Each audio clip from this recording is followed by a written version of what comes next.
Good morning! Ngayong araw nga, pupunta kami sa SM dahil bibili kami ng bike ni Clay at ng laruan niya.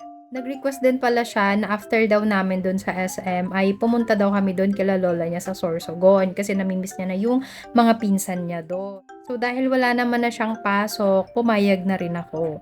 At alam nyo ba, every time na babiyahe kami, kami lang talagang dalawa.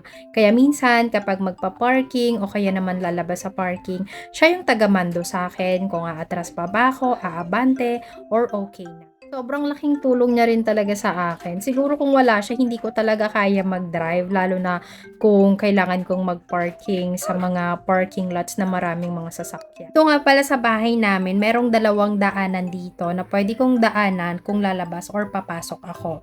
So, first time kong daraan dito sa pinakamalapit na daanan palabas papuntang highway kasi mahirap siya for me dahil yung may mga part siya na one lanes and may part siyang pinakamasikip talaga na natatakot ako.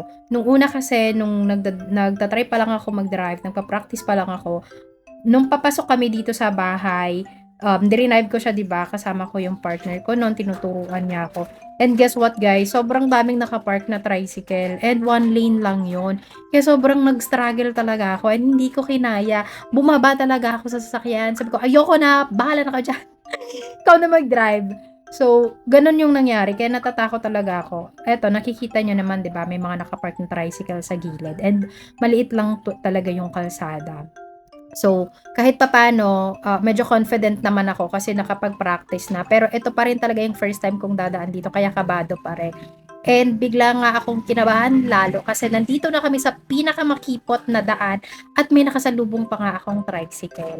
So, sobrang dahan-dahan lang ako dyan and chini-cheer ako ng anak ko na kaya mo yan mama, go, kaya mo yan. Kasi sabi ko kinakabahan na ako pero yun, na-survive ko siya and thank you Lord. Walang gasgas, hindi kami nakasabit doon sa kanto. So, yun lang guys. Please follow for more para sa madami pang driving videos or vlog. Thank you!